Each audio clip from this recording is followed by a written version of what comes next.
You sit on the toilet, don't you? Use that as your meditation. Not my wife, not your wife, nor anybody listening to this podcast has eaten a shit sandwich. We didn't have Welcome to Recovery Unfiltered. I'm Larry. I'm an alcoholic. I am Rob. I am also an alcoholic. We are not professionals. There are no letters after our names. We know very little. However, you will hear the word God and a four-letter word in the same sentence.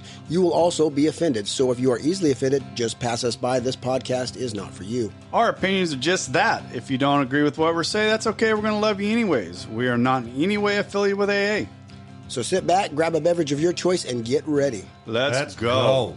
Hello, Robert. So now you're just tying in both of them, the old and the new. You know Whatever. I may just get on there and sing one time. Do it. Just fucking sing at the top of my lungs. I love it. What are you going to sing? I don't fucking know. Hi, Rob. How you doing, buddy? I'm well, buddy. Hey, we just finished up with John. Yes, we did. And we're going to bring Heather back in. Mm-hmm. But I wanted to go over something with you guys a little bit because this one's going to be a little bit different because Heather and I think we struggle with a little bit of the mental health side of it. So we're gonna dig into that. We're gonna dig into her. So yeah, Johnny, you and I don't struggle with mental health at all. You fuckers, you got mental health. You guys have mental health issues, but it's a different kind of mental health. Okay. Yeah, hold on a second. I want you guys to listen to this. And then we're gonna talk about this a little bit longer. Here we go.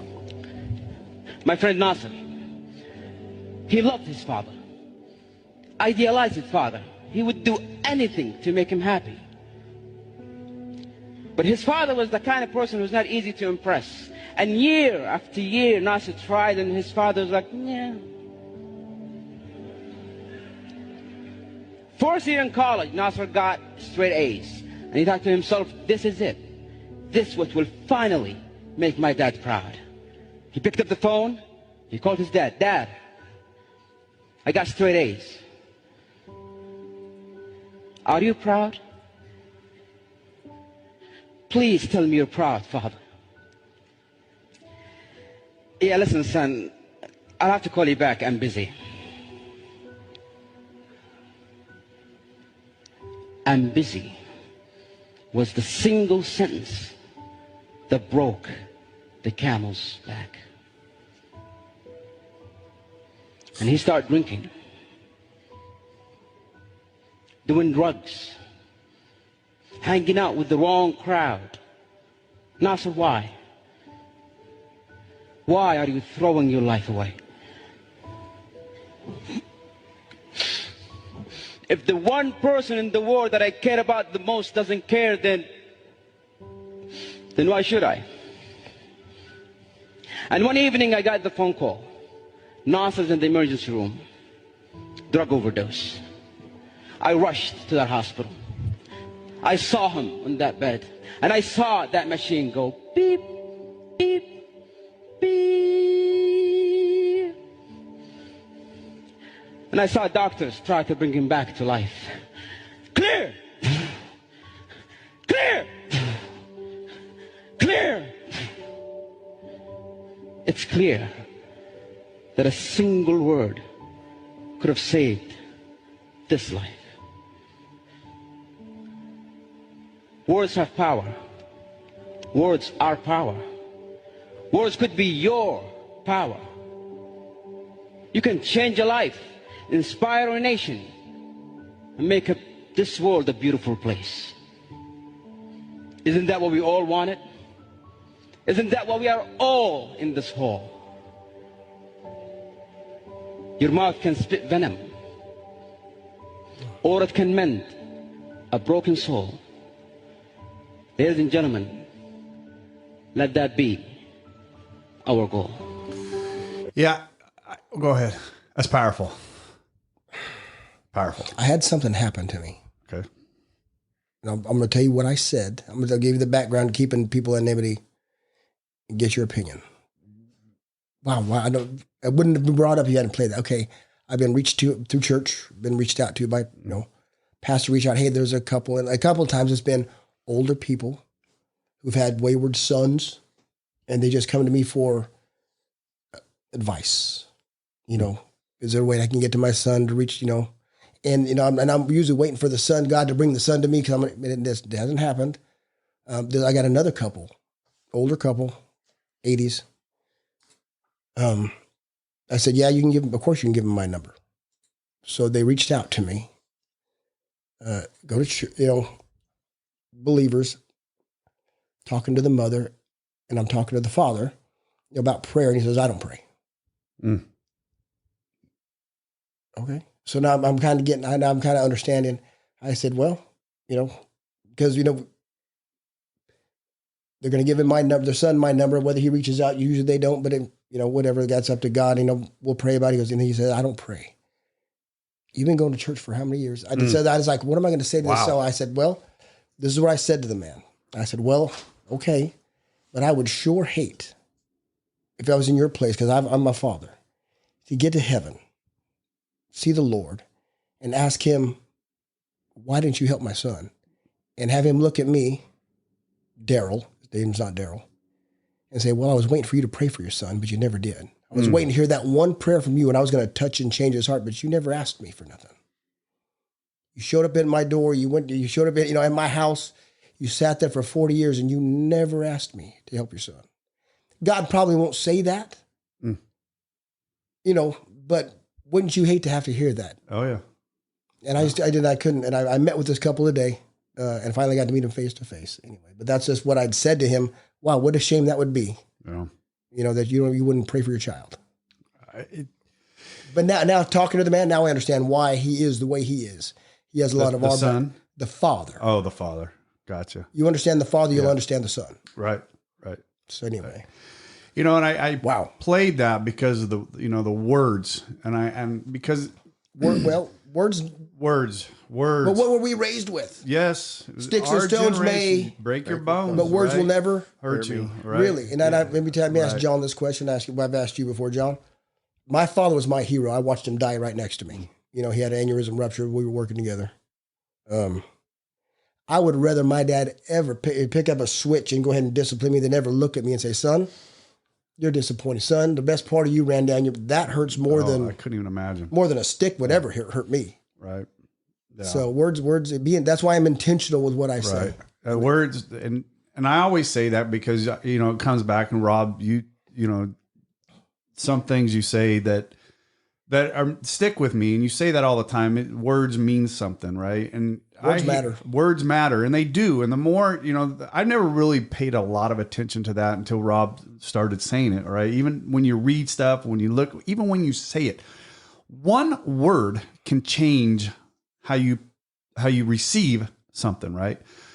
I have a guy that works, he's one of my salesmen, and he says this, I appreciate you, right? Thank you. I appreciate you. And I don't even know if he realizes he says it, but you know what? How he says it, I love it. Right. And I know a few people that when they hang up or they say, okay, thanks, I appreciate you.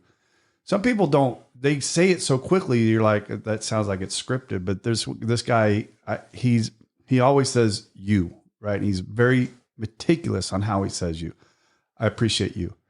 And then, Katie and I will be talking to each other, right? Husband and wife speaking to each other. One word can take a conversation and change it into an argument instantly. Oh, yeah. Right? One word, right? And when I listen to that, there's a whole, that speech goes on for like 8 minutes. I wish I'd have gotten the guy's name, and I can get it, but just words. And I'm very, very cautious about how I speak to my daughters, how I speak to my wife, how I speak to my employees, how I speak to anybody, because you don't know what that person's going through or has been through, right? That you're speaking to, nor does that person know what I've been through that day or what I've dealt with that day. Yeah. Right. So our words to each other are very powerful, right? I left here about, a couple weeks ago, and Katie and I got in a big ass fight. I don't even remember what it was over. Who knows? Husband wife thing. Well, I left, drove down around the corner, and after I got down to the end of the corner, I'm like, fuck no. So I came back, pulled in, came inside the garage, and I said, hey, I can't leave like that. I'm sorry, right? And we apologized. And then I drove away. I was just like, I can't leave those words like that. That's what the Bible says. Do not let the sun go down on your anger. So anyways, I heard that the other day on one of my podcasts that I was listening to, and I had to find it, right? Like I said, it's probably about 8 minutes Well, think long. about it this way, because the reason would I would say that to you, because you used to say, had a bad fucking day. And there's well, you changed me when I said I got to go do this. I got to go do this. And you said that, Larry, you get to. And, now I'm very meticulous. Well, and I've never had a bad day in sobriety. I have hard days and I have easier days. I've never had a bad day in sobriety. Because you try to say that now, if you're having a hard day. It changes your own thought. But now think about it this way. Then walk up to Matt and Mary bitching about your day. Right. After they just buried a son. That kind of thing. So words matter. Everything in perspective. I'm living on borrowed time. Johnny's living on borrowed time. Every day I get today is glorious. Even going through cancer, which was a bitch. But I never had a bad day there either. There were some hard fucking days. Right. But now I'm just be careful about the words I put out into the universe. Yesterday in the Saturday morning meeting, Eric was sitting next to me and Mike was sitting next to him. He lost his son at 16 years old with a head-on collision with Jason's son. Yeah. And Eric is sitting next to me and he's sharing and he's talking about his relationship with his 16-year-old son and how he's scared to death about his son going out and going. He's basically telling Mike's story of what happened to his son, but Eric has no idea. That's that man sitting next to him. Yes, has no idea. And I'm watching Mike's face the entire time Eric's, talking about how he doesn't want to see his son go out and do these kind of things. I'm just watching Mike's face, and that's when it really dawned on me. He has no idea. The man sitting next to him lost his son to the exact same thing you were explaining that you don't ever want to happen to your son. Mm-hmm. And I was just like, wow, it's incredible. Now we just don't know, right? Eric don't know. He didn't know that. Mm-hmm. I did. I was watching Mike's face the entire time. And Mike never even, he may have been feeling it, but I prayed for him in that time because I just, here I am listening to Eric talk about he hopes his son never does this as he's sitting next to a man whose son did that. And it's like, well, how ironic is this? It's crazy. Anyways, that's my introduction for the day. Hi, Heather. Hi, guys. Nothing Heather, I'm an alcoholic. Hey, Hi, Heather. I went deep there to start the show, didn't I? know. It just sometimes I get. But she can go there. She's sharp. She speaks real well. I'm excited to hear you, Heather. I hear John speak of you quite often, and John speaks of you very highly. So I'm excited. Welcome in. Come on, tell us about yourself.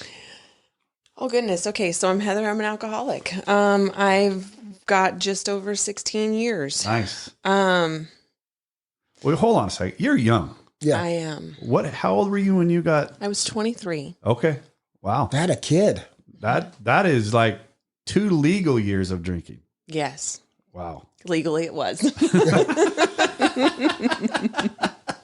For most part. Yes. Nice. So kind of briefly my story leading up to the start of my not so legal drinking days. Looking back, I at the time I grew up in the closest thing is that I knew of to like a Leave It to Beaver family. Uh-huh. My family, my parents were loving, supportive. We had a great childhood. I grew up out in the middle of nowhere on a cattle ranch. I loved it. I wouldn't have traded anything about it for the world. Like any family, we had our struggles, my dad is a Vietnam vet. Okay. Wow. And so he has a lot of medical issues from all of that. Chemical warfare is a thing. Oh yeah. And my brother, has some issues as well. Largely because dad's genetic DNA was altered before he had us kids, right? So we've all got some quirks. It's just kind of how it works. So I grew up with this expectation of myself that I had to help mom take care of dad and protect my brother and younger brother, older brother. So he is 22 months older than I am. Okay. He is on the autistic spectrum. Okay. And so he struggled a lot going through school as we were growing up. He was picked on incessantly. He was cornered by groups of kids, things of that nature. And so I kind of stepped into this role of helping mom take care of everybody. At a young age. Mm-hmm. Yeah. And And that was not something that was expected of me. It's what I expected of myself. Wow. Okay. Which feeds into things later. But we were, dirt floor poor, but we had everything we wanted. Absolutely. I love that when people say that. I grew up, riding horses. I started riding with a trainer when I was like 5. I started competing at about the age of 5. It was an amazing way to grow up. That barrel racing? I did barrel racing. I did jumping. I did Western pleasure. I did reining, sorting, a little bit of everything. Wow, that's awesome. So you love Yellowstone? Yeah, I do. I won my first national championship when I was 8. So it was that was my life. I loved it. Hard work was what you did to have fun. When I was early teens is when I started having some trouble. I struggled with the fact that now looking back, we know that that's when a lot of my mental health issues started to present and a lot of the effects of those started to present, but didn't know that's what it was at the time. Like how?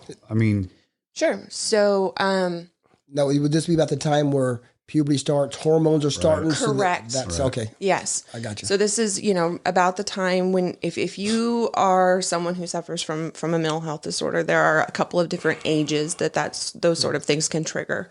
For a large population of individuals, those things start to trigger and present when you start going through puberty because your hormones are changing. Right. Your chemical makeup and balances in your brain are changing along with it. With females, wow. Yes. Big time. So that's when those things started to kind of present for me, but I didn't know that there was an issue. I was in my head, I didn't have any physical ailments to have wrong with me. So I had to be this perfect entity. I had to help with this. I had to do this. I had to behave this way. I had to think this way. And I started struggling with not understanding why, if I was like everybody else, why couldn't I deal with things like everybody else? When I really started to struggle with all of that is when I was about the summer between 8th grade and freshman year of high school. So I was 15, 16. We moved off the cattle ranch. My mother was finally able to afford to buy their own house for the very first time in my mother and father's marriage. And we were super excited for her, and we got moved, and it's actually the ranch where we live now. And when we moved off of the cattle ranch, I completely started to fall apart because what I know now is that the ranch, the animals, the work was my coping skill. I no longer had that coping skill. So now I started to seek out other coping skills. So beginning of high school is when I started to drink. There was always alcohol around. My parents are both normies. My family is mostly all normies. Bastards. Right. Right. But this was even really before I understood the difference between a normie and an alcoholic. We had grown up being told that we were predisposed to being alcoholics because it runs in my father's family. My father was an alcoholic for a time back when he was younger, was court mandated to go to AA meetings, that kind of thing, went to 1 or 2 meetings, decided that made him want to drink more than anything else in the world, and never went back and never picked up another drink in that fashion again. He now can drink like normal and be just fine. Wow. That's something to dig into right there. His was very situational. He had just gone through a messy divorce.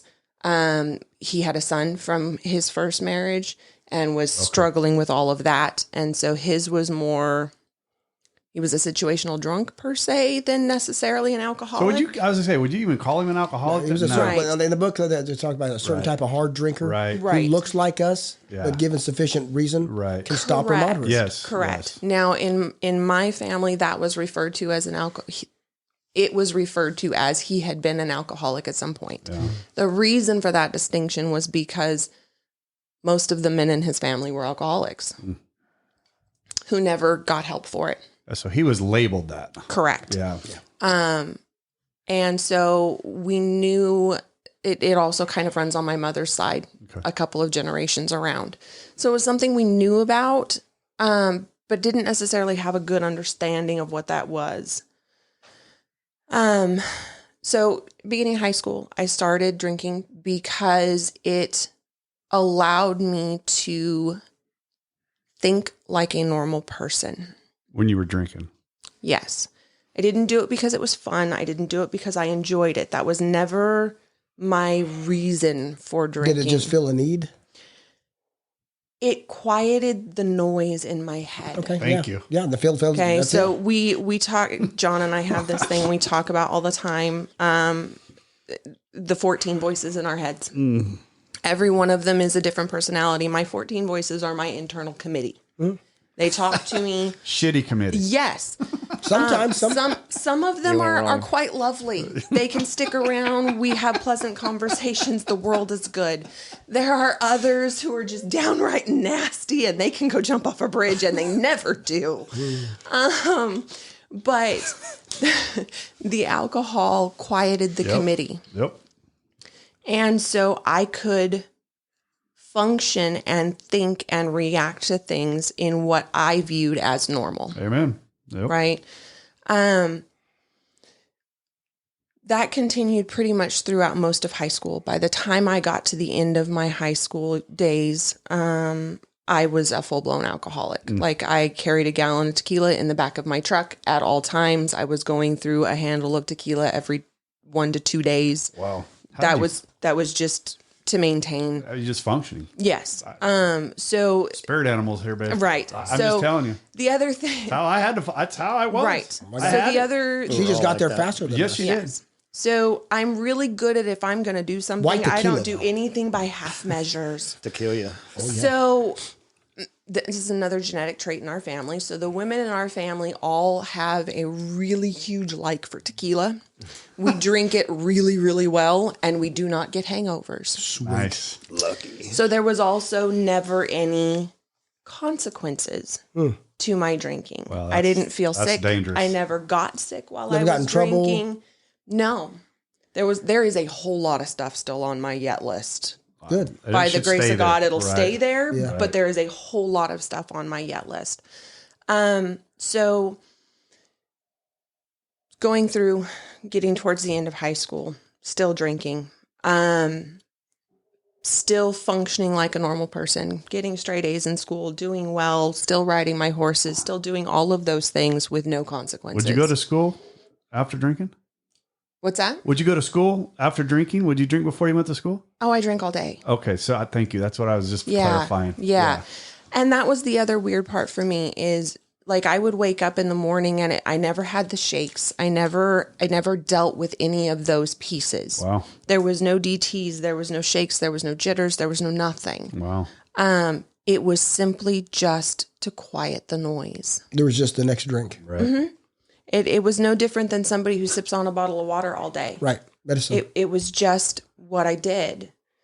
When I got to about 17, 18 is when I started progressing to things outside of alcohol. Started with just weed. And for me, it had a slightly opposite effect to most people, I found. You didn't get the munchies? I didn't really get the munchies. It did not make me tired or lethargic or calm. It focused me. I didn't get the hyper piece to it. It just super focused things. And so it helped to combat some of the fuzzy from the alcohol because I was now having to drink so much to quiet the noise. So it helped to balance things. By this point, everything, my nickname was roller coaster. Oh, shit. Everything was trying to balance the highs and the lows. So you haven't gotten any kind of medical okay. All right. At this point, there was no trips to doctors. There was no medical diagnoses. There was no even really indication. She was self-medicating. So Yes. No. I understand that. Right. I just making sure somebody from the back end. Anyways, No, at this so you point, didn't have your parents going, we got to take you to psychiatry. No, at this point, it was because of the way that I was self-medicating. Yeah. The extremes weren't as apparent. Gotcha. Yes, I was a moody teenager. Yeah. Most people chalked that up to I was a hormonal female, Right. Okay. right? Yeah. If I would get too far out of line, my mom would call up my trainer and she'd be like, oh my God, she's losing her mind today. I'm sending you to her, fix her. I would go out to the barn and I would work my tail off for an entire weekend. Gotcha. And that was my reset. Right. Yeah. Gotcha. The physical labor, the outlet. Right. And I felt better. So that was kind of how things got managed. Yeah. Because we didn't know there was a problem. Right. Right. So 18, 19 is when I had started smoking weed. I graduated high school, went off to college for a couple of years. The drinking and the smoking continued. Was about my and progressively things started getting worse at this point. I started running with different crowds. I started running with worse people. Did you do anything other than pot? Not yet. Oh, but you did. I did. Yes. At that point, I hadn't. Look at yet. Rob, you get excited. I did progress to other accelerants. Yes. Was there a chicken on your farm? Brought to you by powdered accelerants. So I started hanging out with individuals who did more than just smoke weed, right? Yeah. I wasn't doing it yet, but I started circling in those crowds. The rodeo people like to party. They do. And funnily enough, that was not my circle. Really? No. I was hanging out with the Wampton people who were not the cowboys. Oh. So, I would almost every day for that last year or so of college, I was driving back and forth between Fresno and Waterford every day. Wow. That's a poke. That's a lot of driving. I would go to classes. I would come back to Waterford. And I would run with this crowd who were all into drugs and other things. And then I would 3-4 o'clock in the morning, fly back down the freeway to Fresno, go back to school for a little while. Sometimes on the weekends, I would stay up there. I had made friends with some of the girls I had gone on an equestrian team scholarship. So I'd made friends with some of the girls on the team who were part of a sorority. It was a dry house. Oh, shit. I had an apartment off campus. Of course. That's where you two get along. So I was Gotta the get in my house. field. Right. So I was the house Long that before everybody we ever came met. to on a weekend when they wanted to party and they wanted to Damn drink. it, that sounds familiar, John. Right. And when I wasn't partying there, I was coming here. So and that all just continued to get worse and worse. So at this point, consequences are getting worse, right? I'm now lying to my parents about where I am. They're finding my truck in town at 1 o'clock in the morning because they're getting phone calls from people that I'm not where I said I was. People are seeing me start to wander around town and I'm not supposed to be here. I had one evening where my parents got a call at 11, 12 o'clock at night from someone who was pissed at me. And they had gone over to where I had stashed my truck and slashed all 4 of my tires. And they called my parents Oh, they were and pissed. said that they had found my car on the side of the road and wanted to know if I was okay and told my parents where my car was. And I was Damn supposed it. to be in Fresno. Damn it. So those types of consequences now Right. had started stacking up with my family, not necessarily with legal issues, but with my Right. family. That last year that I was in college, I got pregnant. And I it was the weirdest feeling in the world. So I woke up the next morning, ran into the bathroom, threw up everything but my hopes and dreams, looked in the mirror and just knew. Really? Instantly. I just knew. I don't know how I knew. I can't explain the feeling. I just knew. Yep. Hotter God. So, right. So, I made the decision to move home because obviously being there was not a good idea because I couldn't trust me with me. Oh, yeah. So you about 20 at this time, 20 years old? I'm 20, yes, at this point. So I moved back home. I got an apartment here in town. I got myself a job and I am completely clean and sober at this point. Like from the moment I woke up that morning and figured out that I was pregnant, I stopped everything. Completely white knuckling it. Sober is a bit of a stretch. Completely white knuckling it at this point, right? But I'm dry. Put it that way. God, that's Not under the influence. That's just a nasty word for me. And I'm now trying to fight hand, tooth, and nail to keep my fingertips on the edge of feeling normal. Right. I make it through that 9 months. My pregnancy itself was a struggle. I almost died. My body, my son was doing beautifully. My body was killing itself to make it happen. I already have hormonal issues. My body doesn't do pregnant well. So by the time I hit about 6 months, my internal organs and stuff were starting to fail. Whoever named it morning sickness ought to die really painfully and slowly. Because it was from the minute I became slightly coherent in the morning until I crashed that night and went to sleep, kind of a deal. But that last 3 months of my pregnancy, it was like a light switch went off. I was fine.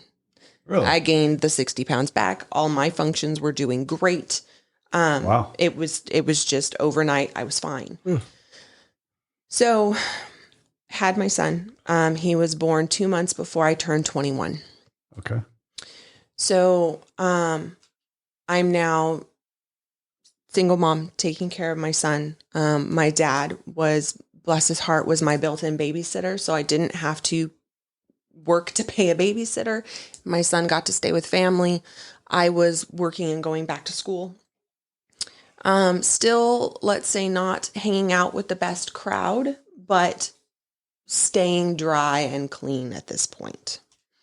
Trying to figure out how to be normal because that's all I wanted was just to be normal. Whatever that means. Whatever that meant. Thank you, Rob. Yeah. And my thought of that at that point was like my mother. I wanted to be normal like my mother. She has been through a lot of shit in her life. And in my perception has always walked through that with so much grace and dignity that I wanted to be normal like mom. Wow. Which comes into play later. So was going through all of that. When my son was about 6 months old, I had someone break into my apartment and attack and rape me with my son asleep on the couch 6 feet away from me. You're in town? Yes. I absolutely fell apart. Now, part of what plays into this is the fact that with my mental health disorders that I have, I call her number 8. That's that voice. She is, you talked about in the beginning of this, how words matter. Extremely. Yeah. No one can tear me down or apart faster than she can. Okay. I understand. Everything that happens around me, to me, or to anyone in my vicinity is wholeheartedly my fault. Whether I had anything to do with it or not. And that is not it's not a poor me. It's when that thought process starts, It starts out little things. It's almost like being in an abusive relationship, right? Internal abusive. Yes. Yeah. It starts out with the little things. Yeah. Well, that was a stupid thing to say. Mm-hmm. Oh God, you look horrible in that dress. Yes. Right? Like it's the little things. Mm-hmm. And then before I know it, she has progressed to that person broke into your apartment and raped you because you're not good enough to have any different. Oh my God. Yeah. Right? Yeah. So I had been struggling so hard during my pregnancy and that's 6 months of his life to try to be normal and be a functioning, productive mom for him. Mm. And then this thing happens that is all my fault in my head. Right. I couldn't protect him. Mm. I wasn't good enough to have any better than that. I didn't deserve to have him. Mm. Wow. So from that point, over the next 2 months is when my fall happened. It took 2 months from start to finish before I started skidding the bottom. I called up one of the people that I was running around with that I knew did methamphetamines. Mm. Told them, either you provide it to me in the next 20 minutes or I'm going to find someone who will. What made you go to that? You never done it before that. So one of the things I hadn't touched on yet is the fact that leading up to this point in my life, I had already attempted suicide on at least 3 occasions and it didn't work. Okay. I had tried to hang myself. Wow. The steel choke chain broke. Mm. I jumped off a bridge and woke up 3 hours later and walked away. There had been a lot of bottoms in my life to this point, and none of it worked. My air quotes here joke up to that point had been, there's this saying, heaven doesn't want me and hell is afraid I'll take over. Right. That was the running joke that I would say out loud. Mm-hmm. But the first part of that, I wholeheartedly believed. Mm-hmm. Of course we do. Of course. Right. We don't deserve. Right. Absolutely. And so my thought now at that point was, I obviously can't even kill myself properly. God damn. So I'm going to do it on the installment plan because a physical body can only take so much abuse before it quits. None of this you were thinking about your son during this period of time. The only thing I could think for him at this point was that I didn't deserve him and he deserved better than anything I could ever do for him. Yep. So in that next 2 months, I dropped out of all of my classes at school. I turned in a 2-week notice on my job. I signed guardianship of my son over to my parents. I turned in a 30-day notice to my apartment. Mm-hmm. I turned off all of my utilities and I was done. You scheduled it. Wow. That just gave me I don't chills. do anything by half measures. And if I'm going down with everything I've got. Because I didn't deserve anything different. Mm. So that then continued this decline and the drinking and smoking anything I could get my hands on. Because I knew that my body would only take so much before it would finally quit.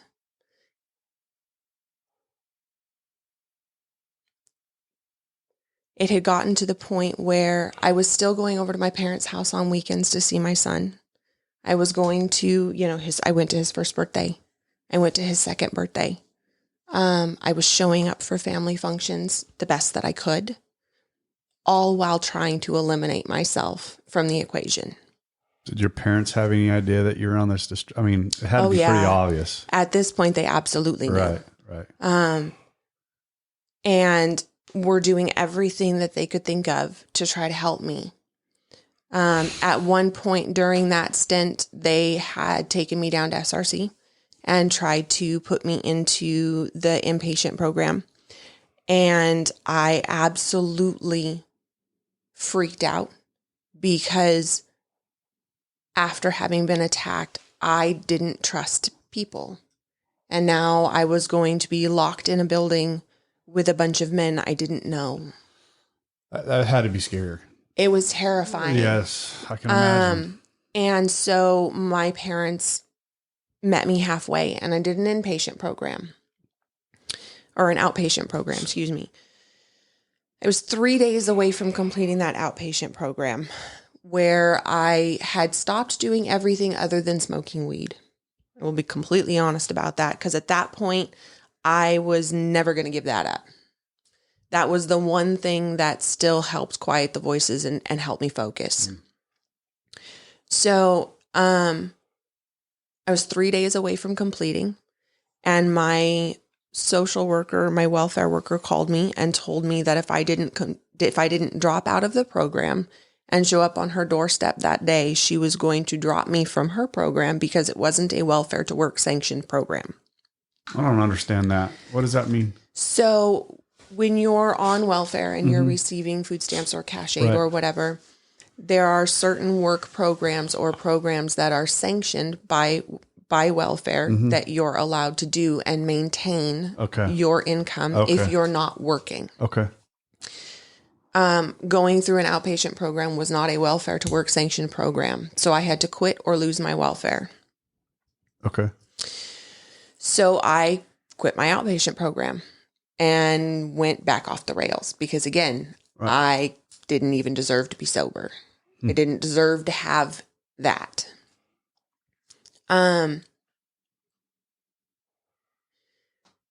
It wasn't until my son was about 2.5, almost 2.5.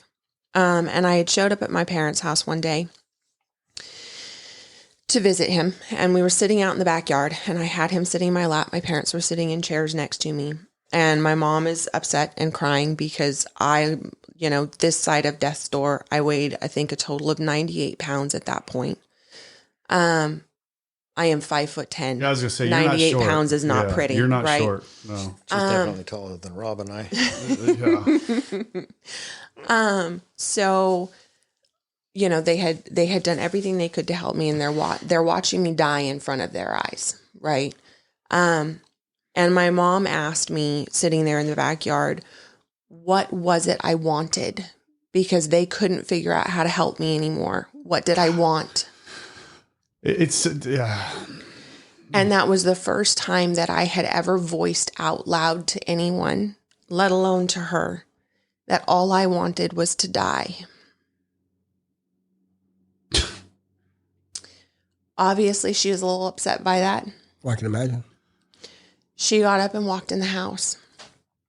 My dad just kind of shook his head and looked at me and walked away and went in the house after Mom. What can a parent even say at that point? There was nothing they could say. Nothing. But you know why this podcast started, right? Mm-hmm. Okay, you're hitting on it. Yeah. And I knew that I had just broke their hearts. Right. But and I hadn't said it to try to be hurtful. Nope. I hadn't said Absolutely it to not. try to get anything. Absolutely not. It's honestly all that I wanted at that point. They asked what you wanted. Right. And I'm sitting there and I'm crying because I know that I just broke their hearts. And I never wanted that. And I went to stand up with my son to walk him into the house. And he started crying, and he turned around in my arms, and he wrapped his arms around my neck and told me, "Mommy, I'm sorry. Please don't leave me. I'm sorry."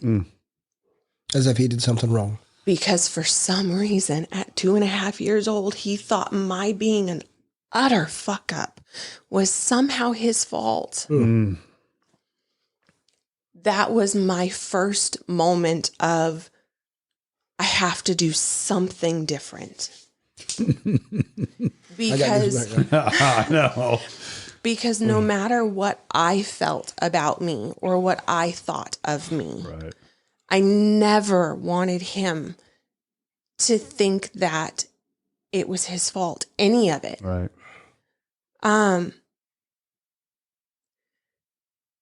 So I calmed him down for a minute, and then I went in the house with him. And I asked my dad if I could borrow the phone and a phone book. Where this is going.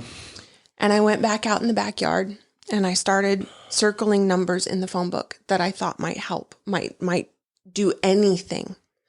And I started making phone calls.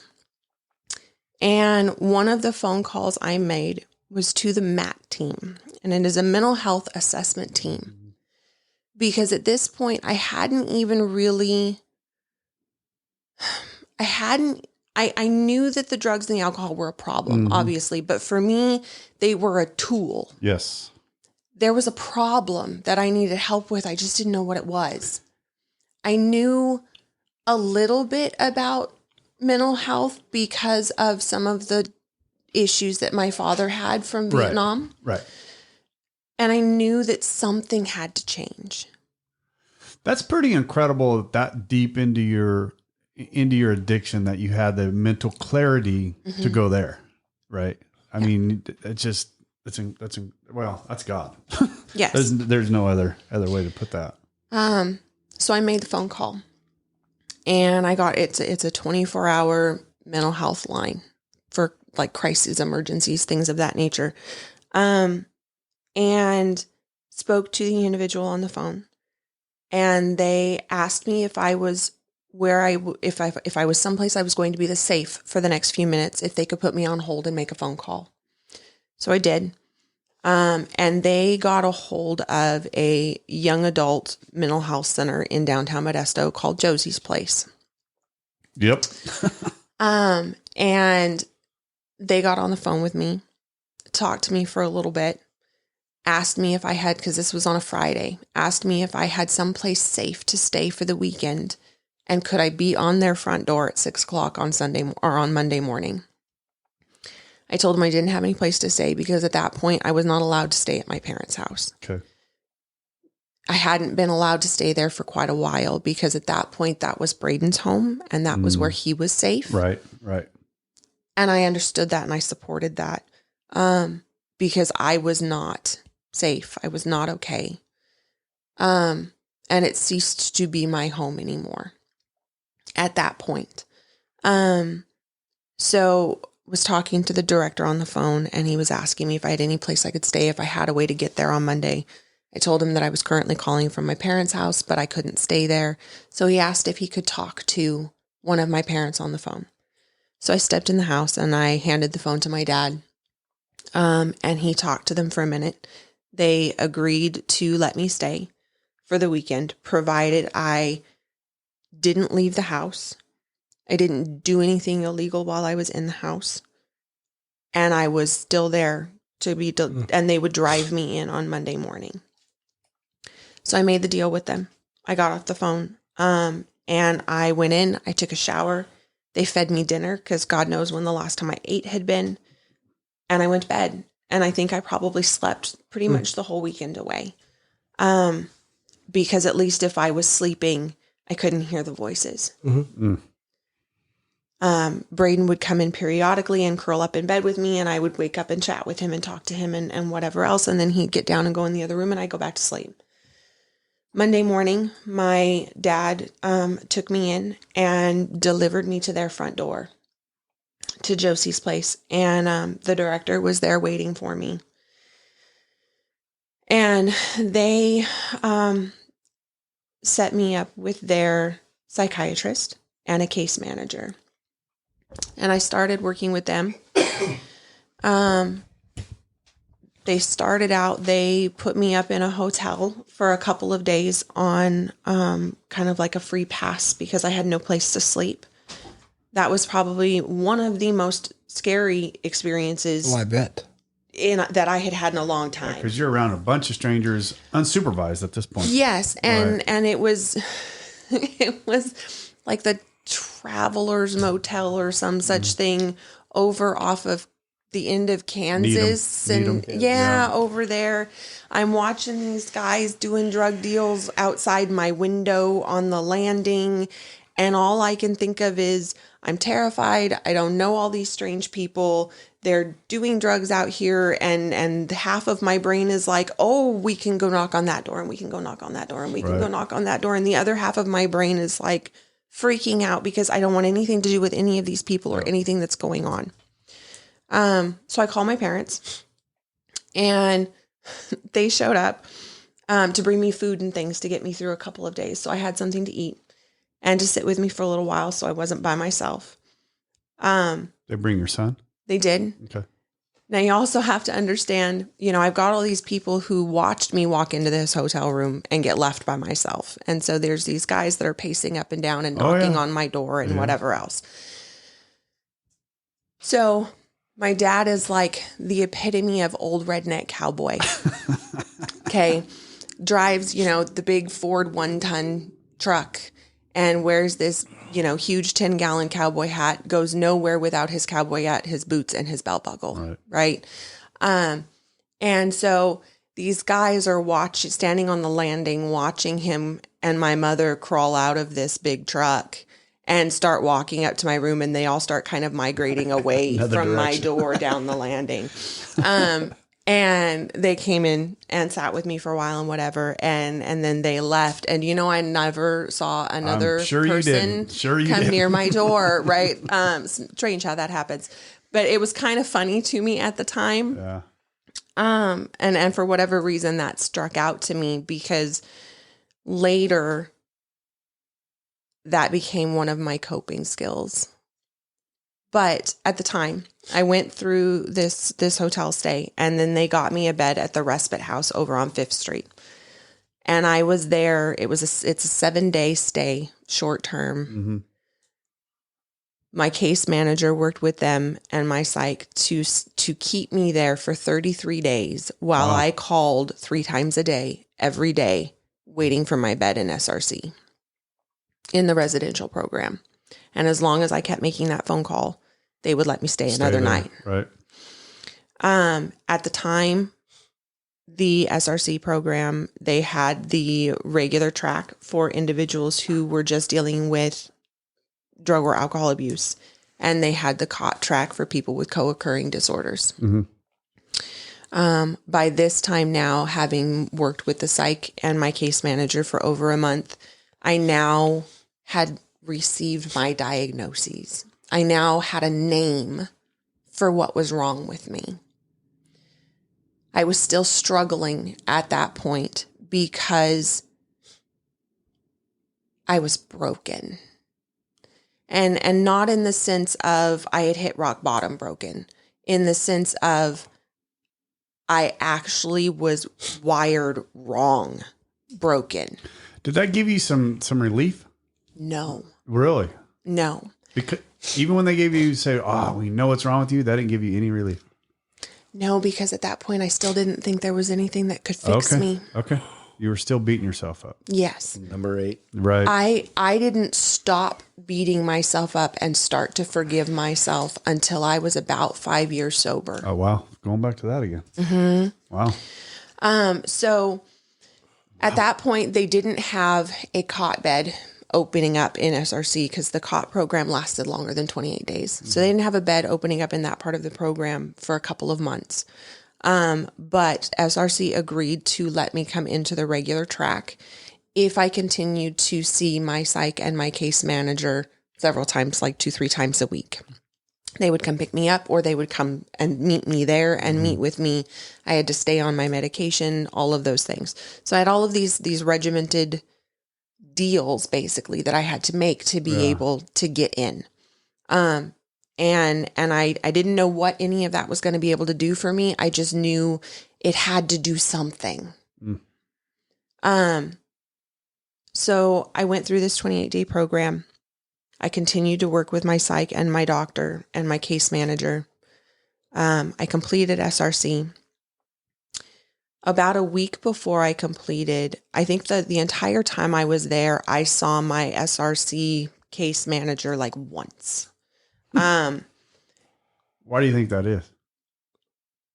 I don't know that he know what to do with me. That's kind of what I was thinking too. Might as well stay out of the way because she's got right. They've been working with her. They got a pattern going. Leave You also have to remember too. So I'm a dual diagnosed individual on a regular track, working with case managers who don't know how to deal with me. Right. Right. The first 3 days that I was in SRC, all I did was sit in the middle of my bed cross-legged and cry and rock. I couldn't sleep. I couldn't eat. I was terrified of everyone and everything. Do you know what kind of drugs they had you on at that point? What kind of medication? I do, Okay. yes. So at that point, I was on, funnily enough, I was on Seroquel, which is what I take now. Now I was on a much, much more significantly higher dose than I am now. But also, too, I was still periodically using while I was at the respite house, which my case manager and everyone knew. Okay. Because using pot? I was still smoking weed periodically. I was still using meth periodically.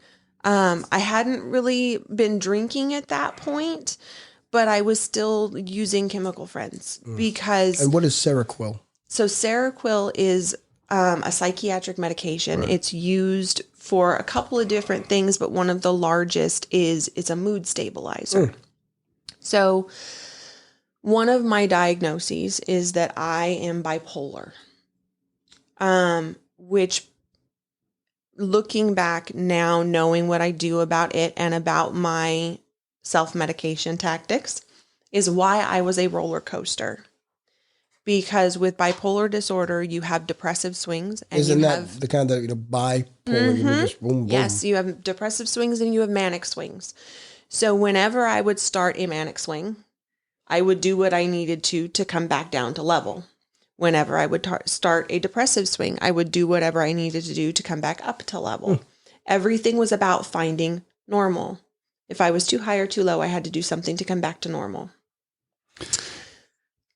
Isn't that funny though that she's saying that she's dealing with a real medical? I mean, it's that's chemical, and that's the way I use my. I was going to say, thank you. To try to find that balance. Thank you. Yeah. Right. Thank you. So all of that played into what I did and when, right? But now here I am in this facility with a bunch of people I don't know, in a room with 4 other women that I don't know. I don't trust women. I don't like women. I don't get along with women at this point, right? Right. I grew up on a cattle ranch and I am daddy's shadow. Right. Right. So women and I don't mix well at this point. I don't know what to do with them. I don't know how to talk to them. I don't know how to handle them.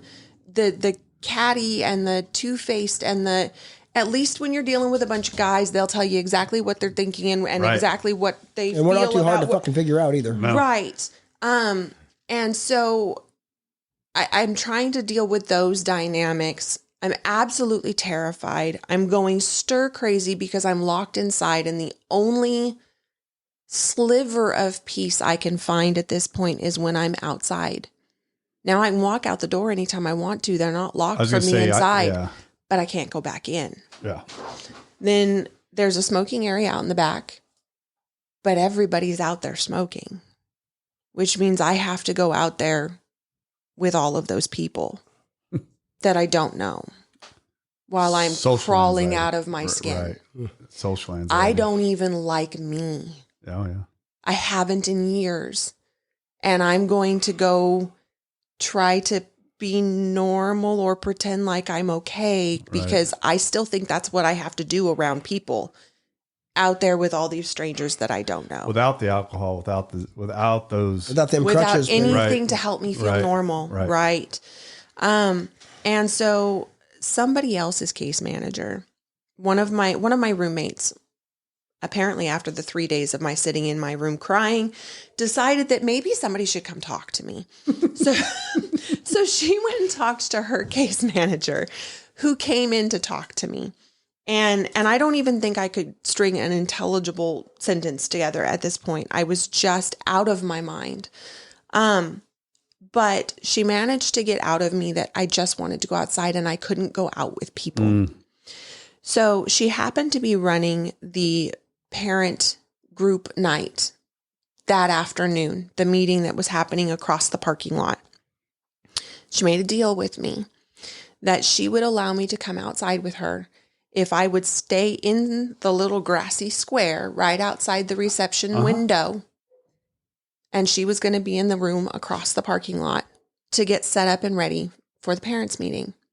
But I couldn't leave the grass. There was a brick border on one side and a sidewalk on the other two. Mm-hmm. And if I didn't touch the brick border or the sidewalk, you're good to go. Then I was good. And when she was done, she would take me back inside because I didn't want to leave, but I couldn't stand anything. Right. Everything was overwhelming. So we went out and she sat me down on the grass. And I remember sitting there and about 10 minutes later, she had kind of poked her head out. And once I sat down, I don't really remember anything. So this was her retelling me what she witnessed over the next hour. She stuck her head back out and I had taken off my shoes. And I was sitting on the grass with my bare feet on the grass. Grounded. Yes. And I was just sitting there with my hands and my feet on the grass with my eyes closed. And I was just sitting there. But I had stopped crying and I had stopped rocking. Peace. And then she came out about 20 minutes later to check. And I had laid over on my side on the grass and was kind of curled up in the fetal position. And I had fallen asleep. And when she got done with all of her prep work and everything, at the end of that hour, she came out to get me, but I was still asleep. And she didn't want to wake me up because it's the first time I'd slept in 3 days. So she went and talked to the girls inside and they just let me, she went back across the way and she did her parent meeting and they just let me sleep. And about 2.5 hours later, when everything was said and done, they came out, they woke me up and they took me back inside. And that night was the first night that I actually left my room for dinner. After everybody else had gone to bed for the night and finished their routines, she came in and got me so that I could go take a shower. Yeah. Because I couldn't be that unprotected with people moving around. So that was kind of the start of my being able to function. Okay. While I was in there. That was your moment, your moment to reverse the darkness a little bit. A little bit. Yep. I got to recede out of the shadow just a little bit. Just enough to see it. Mm-hmm. God. Yeah. It was a moment where it was one of the first times in a long time that I had allowed myself to recognize somebody doing something for me that was good. Right. Because you could do a million good things for me or around me and my brain didn't even catalog it because I wasn't worth anything good. It was a sliver. Right. Right. That's all you needed. Reverse something. Yes. And so that started my opening up. Yeah. While I was in there. I even managed to make a couple of friends with my roommates. You know, I managed to figure out, okay, how do I talk to another female? Right. Enlighten us. Carefully. That's how, but I managed to be like, okay, I could have a conversation with people. Right. And not be afraid. I could go sit in a group with people and not be afraid. It became the running. So me and the 4 girls that were in my room, and then there was a group of 3 or 4 guys who they had all kind of come in at the same time. Now they had all come in about 3 days behind me, but none of them knew it because nobody ever saw me. Right. You were brand new to them. Yes, exactly. So even though I'd been there a couple more days, nobody knew the difference. Well, you have to remember I hit SRC at 98 pounds soaking wet, right? I was wearing 00 pants with sweats underneath them to keep them up. And at 5'10", that is terrifying. Yeah. I was hungry for the first time in years. And I was hungry all the time. It hasn't stopped. No. So, you get, you go up to the counter and they portion your food out for you and then you go sit down. And if you can eat fast enough, if there's seconds, you can go back in line, but you have to have eaten everything on your plate. Right now, mind you, at this point in my life, I am a really picky eater. Yeah. Till I got to SRC. And then if it hit my plate, I don't even know what it tasted like. Like, I ate it anyway. And so if I hadn't finished, it got to the point after that first week, everybody's watching me eat, and they're all like, they all know I need food. So my roommates would all, if I hadn't finished my plate yet, they would start dumping their trays onto each other's so that they could jump up in line to go get me more. Like, just little things that. Did you recognize you were creating those bonds? That's where I click? started to see it. So yes. Everything's starting to reverse. I had at this started point. to see these little connections that weren't bad. Right. Right. Now, I didn't feel like I deserved them by any means. And I still had number 8 talking. Yes. And I still felt like I was waiting for the shoe to drop. Oh yeah. There's always another shoe, right? That's how I felt early sobriety. Right. So I'm always waiting for the shoe to drop. I'm waiting for the rug to get pulled out from underneath me, but I'm recognizing and appreciating the little connections as they come, which I hadn't done in a really long time. Right. So I graduate from the 28-day program. I go into an SLE. In Modesto? Mm-hmm, okay. In Modesto. And my case manager helped me through a program that they partnered with, helped me to get a job so that I could pay rent and have a place to live. Because at that point, it was actually somebody else's case manager who helped get me connected to the SLE and work out the agreement for me to be able to stay there. That's until sober I living. got Yeah, thank you. Yeah, yes, thank you. A sober living environment. Right. Because had I not been given that opportunity, I was going back under the bridge because that's where I'd been living for about 2 years. I didn't have any place else to go. And so that was kind of my start. Now, where were your parents at this point now? At this point? They came to see me once parent visits were allowed and I was out of my blackout period. They brought Braden and came to see me every weekend. Okay. They were wholeheartedly supportive. Good. But struggling with how to recognize the difference between helping and enabling. Okay. And that's a fine line. Were they getting help? Yes. So they had started coming to the parent nights. Okay. Now let me ask you another question. Your dad being the hard-headed redneck he was, how is he dealing with the mental health side of this? Because if he's any redneck like the rest of us, fuck it, get over it. You know what I mean? Rub some dirt on it, kids. Right. Let's go. Because my father is also manic depressive. Okay. He understood it. Yes. Okay.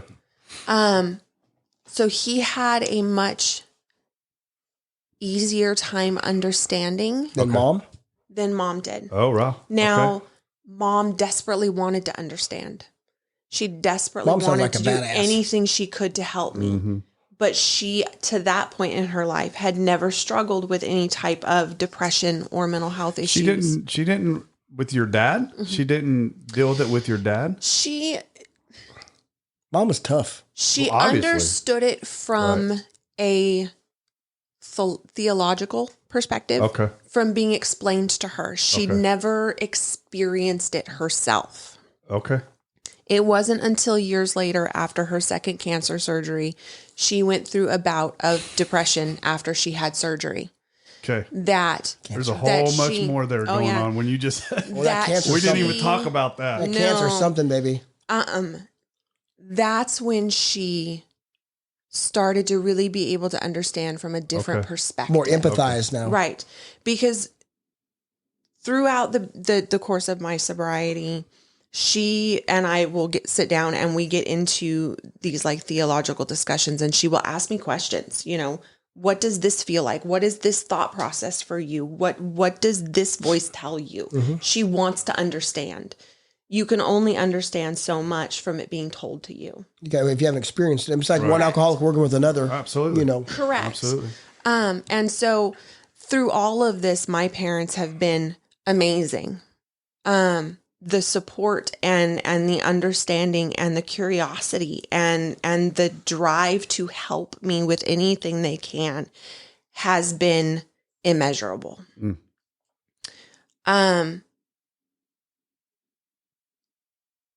It took me, I was about 18 months sober when I really got into the first in-depth conversation with my mom. And it was the first time that my drive to be normal like her just got ruptured to pieces. I'm laughing because I know what she's going to say next. So I was having this conversation with my mom because I was still struggling at this point, right? they're still trying to get my meds figured out. They're still trying to get dosages figured out. By 18 months sober, I'd been through 4 sponsors already. Like I had struggled. Did you, let me ask you, were these all female sponsors? Yes. Did you ever think about maybe I should get a male sponsor? I did not at that point because we were told you couldn't. And so I was struggling. I was really struggling. Putting everything I had into it, but struggling. And I was having a conversation with my mom about the mental struggles I was going through. I was still working with my psychiatrist. I was still working with my mental health case manager. I was reading the book. I was going to meetings. I was chairing meetings. I was doing all of these things, but I was still struggling. And I was talking to her about, my perception of what I was trying to be, because she was trying to understand why I was struggling, what I was struggling to get to. And that was the first time I had told her that I just wanted to be like her. I just wanted to be normal. And she laughed at me. And she told me, "Oh, honey, there's no such thing as normal. It's a setting on a dryer." Dude, but that's so profound. It is true. I know you are. Come on. I was laughing, right? Because I've heard this before. We were she's not driving, wrong. and I just sat there. Ain't it funny? Like- how simple as shit. It's just, it doesn't get any more simple than that, right? No. It's just to say. Like, I didn't even have a reaction. I was just dumbfounded because, well, shit, what do I do with that? Right? And I think I finally looked at her and I was like, you have just shattered my whole outlook on life. And she said, good. Yeah, good. What's normal? That's a solid impression of her mom, by the way. Yeah. She said, good. Now, what are you going to do about it? That's what my sister told me when I was, yeah. All right. Yeah. And from that point, I figured out that I could rebuild and change Right. Nice. what I was trying to get to. Because this ideal that I had been holding on to since childhood. Chasing after something you didn't even know how to catch. Yeah. I didn't even know what it was. Explain it Not to even you. possible. Yeah. Right? Other than at the I laundromat. figured out that there was a difference between attainable and unattainable and realistic versus non-realistic. How old were you at that point? But also you got a chance to set your own goal. Okay, now I get to set my own marker. Yes. I was about 25 at that point. Okay. Just a kid. Yeah. Awesome. I was so deep in my addiction at 25 years old. That wasn't even funny. But the funny thing is, was because when I'd hit my ass in the hallway, and I was swollen, shiny, Right. yellow eyes, done alcohol, my body wouldn't process liquor. Here comes my sister, and I'm crying. Baby, what's wrong? I said, I'm an alcoholic. And she says, I know. What do you want to do about it? Like kind of like your mother did. Just Yeah. And like that never occurred to me. I thought I was just going to die with this. Yes. And that was where I kind of started from the mental health side of it. I started really doing a lot of digging. Mm-hmm. I needed to understand how my brain worked and why I thought the things that I did in order to change the things that I thought. So I started taking mental health classes, trying to get a better because I was working 2 jobs part-time during the day, and then I was going to school at night. And so I switched from just doing general ed classes to doing behavioral health classes. I wanted to understand why taking control of your own situation. My brain worked the way that it worked. Right? What was different? And that was when I started to realize that, okay, different doesn't have to mean broken. Right. Words matter. Yes. So I think differently. Yeah. So I have to process differently. Doesn't mean it's good or bad. It's just different. Right. Right. Then I had to learn to apply that to my drug and alcohol use, because my thought process was why I used drugs and alcohol to self-medicate. But the behavioral drive to self-medicate wasn't gone. Not yet. Say that again. Back up. Say that again. My thought process is why I used and drank to self-medicate. Right? My desire to drink and use wasn't there, but the desire to self-medicate still was.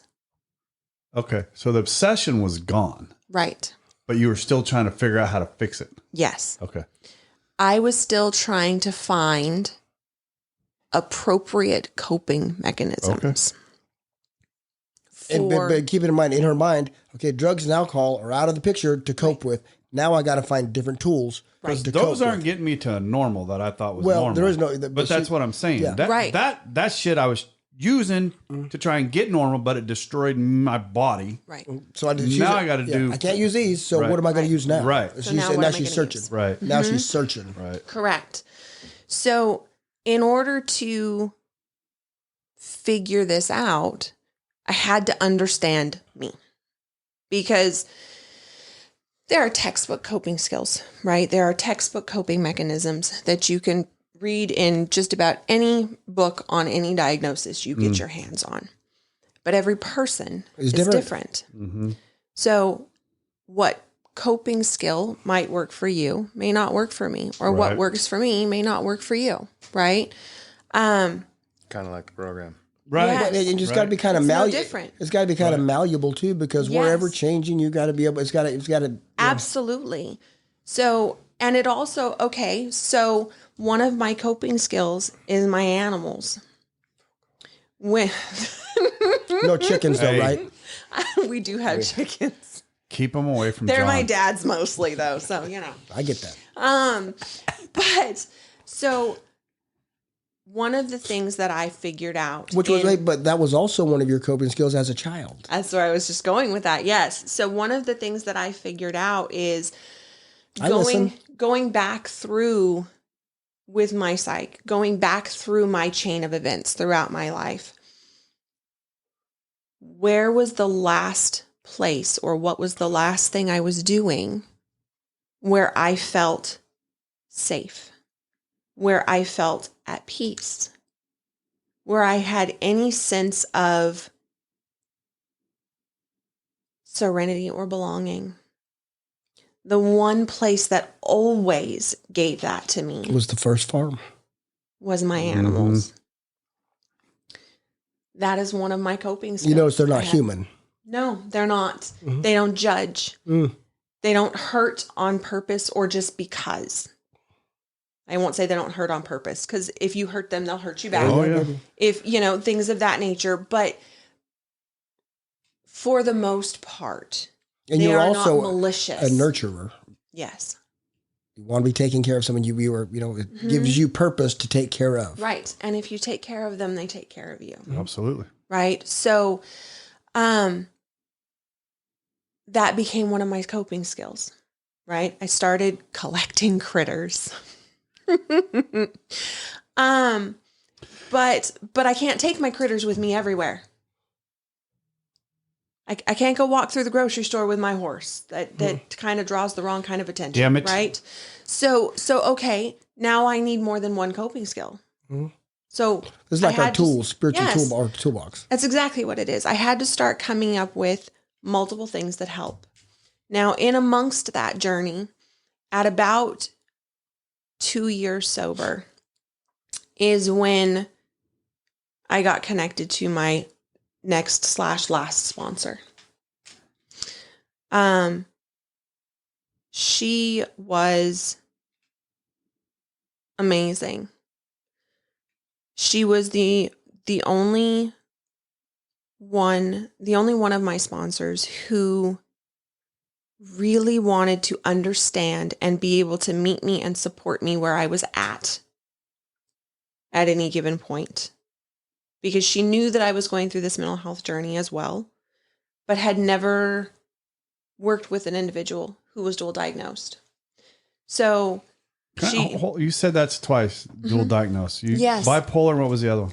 So dual diagnosed refers to having mental health diagnoses and also being a substance or alcohol user. Thank you. Thank you. Okay.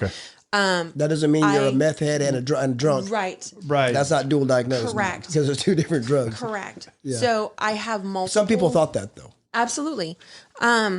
The actual clinical definition of dual diagnosed is Gotcha. you are a drug and or alcohol user, Okay. as well as having mental health diagnoses. And it's hard to find those because you got to get rid of the one to see what. Correct. Which is why when I went through the day treatment the first time, I couldn't let go of everything because I wasn't addressing the problem. Right. Right. I was addressing the symptoms and the medication, not the problem. Right. So, I was able to finally get through my steps, all of them, for the first time. How'd that feel? At about 2 years sober. Were you able to forgive yourself? No. Not yet. No, to 5 Not years, you even. said.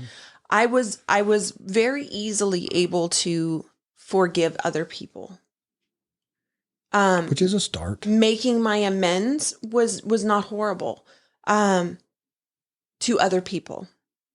I had, a range of responses. Some people didn't want an apology. They wanted a living amends. You say that, Rob, sometimes. Some people... Oh, I got the gamut, baby. Some people could see that I was trying and it was like, okay, I can't forgive you yet. Yeah, let's watch. You need to give me time. Yeah, let's watch. Absolutely. Right. I was lucky in the sense that at that point, none of the amends that I made in the beginning were individuals who were like, fuck you, I want nothing to do with you. Right. That'd hurt. And not so much because I did have a couple of those later on. It wasn't so much that it hurt. It was because the mental state that I was still in, where everything was all my fault and I didn't deserve anything better. That'd have been validation. Correct. Anything like that further validated that voice. That's right. Right.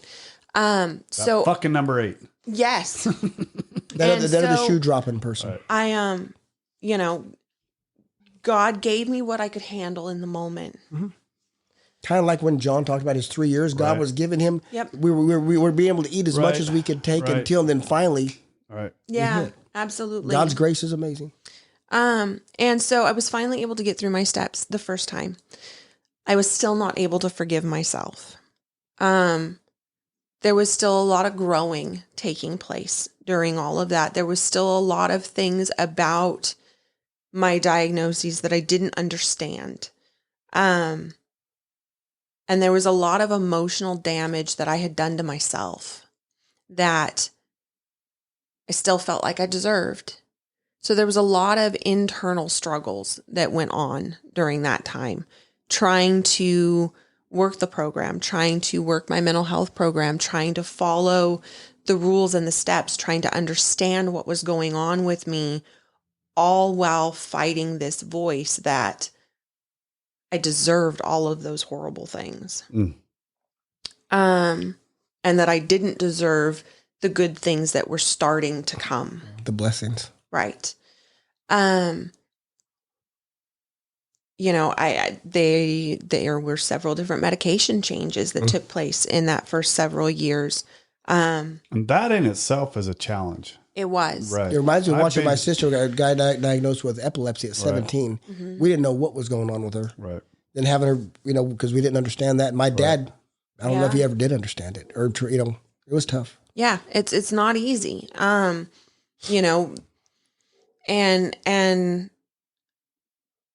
my mental health being what it is, I don't know if this happens with other individuals. I couldn't tell you, but it takes about a week, and you'll know if that med is going to work or not. Yeah. Because You didn't figure that out the first couple of times. You had to figure it out after different ones. Okay, then you would, so basically, no, it's going to take a week. Wow. That could be yeah. a week of hell. That could be a week of joy. I used to get told when I would switch medicine, it would take 2 to 3 months. Right. And for some people, it does take a little longer. For me, not so much. I was on one medication day 4. I went into a manic spike. I don't remember the next 3 days. I was told that I went to work. I went to school. I picked up my son from my parents. I had him for the weekend. I took him back to my parents. Because at this point, I had him every other weekend. Obviously, you must have been a decent human being at the time. To everybody, not even knowing. Apparently so. Wow. Yeah. I was functioning. I was answering questions. I was doing my job. I have no memory. Almost like being in a any good of it. blackout. Kinda.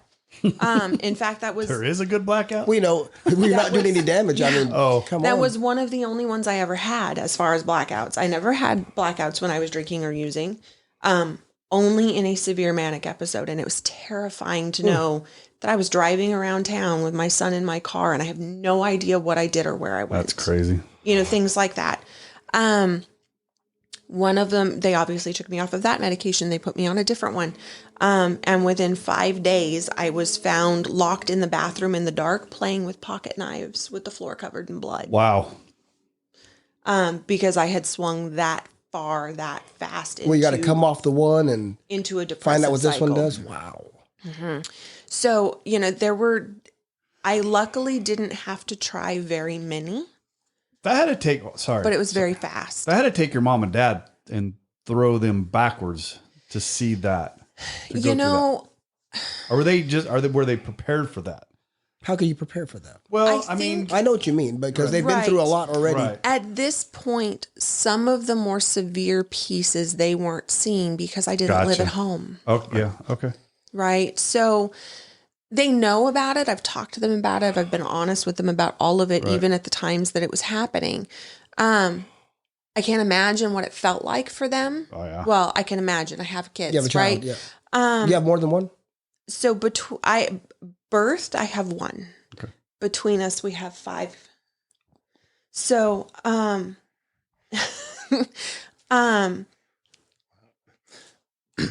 it was a rough go in the beginning. It was. It took me till about the 2-year mark before I got really good and stable on my meds. The one that I'm on now, I've been on for, 14, 15 years. It was actually the medication that they started me on when I first hit SRC, Which is the Seroquel. there you go. I was on that for a And little then while. we went back to it because the other ones that they tried to put me on were not great. But now, as And you then it was just age, is it adjusting gonna doses. because as the body changes Sure. So what I have found to this point, as I've gotten older, as I've been on it longer, the dosage needed has become less and less. That's good. Wow. That's good. I'm now on a dose that is so low that they consider it barely a therapeutic dose. Wow. Even better.